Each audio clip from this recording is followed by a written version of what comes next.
L-ewwel fażi ta' xogħlijiet infrastrutturali u ta' manutenzjoni fl-iskejjel primarji ta' Birkirkara u ta' Sliema, intervent fuq l-ispazju ta' barra tal-iskola primarja ta' Xajra u xogħlijiet estensivi fis-swali tal-iskola sekondarja fl-Imrieħel, l-iskejjel primarji ta' San Ġwan u tal-Gżira u f'dik tal-ALP Fraħal Ġdid.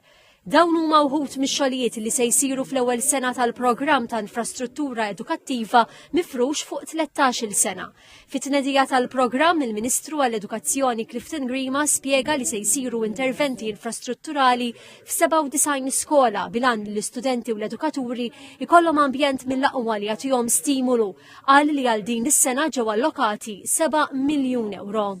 Kull skola għandha data tagħha marbuta għal-bidu ta' din il-ħidma u allura l-finanzi għandhom propju għarfien ċar ħafna, viżibilità ċara ħafna dwar dak li huwa il-programm. U allura fil-waqt li bi pjaċir nilqgħu li din is-sena ġew votati b'mod inizjali s-somma ta' 7 miljuni, ovvjament minn sena l-oħra ħajkun hemm investiment illi jirrispecchja dak li huwa l-programm ta' xogħlijiet li rid isir ġew pajjiżna għal 13 sena. Ix-xogħlijiet se jsiru mill-ħaddiema ta' manutenzjoni tas-settur pubbliku li kienu preżenti għat-tnedija l-entitajiet tal-Gvern u anke s-settur privat.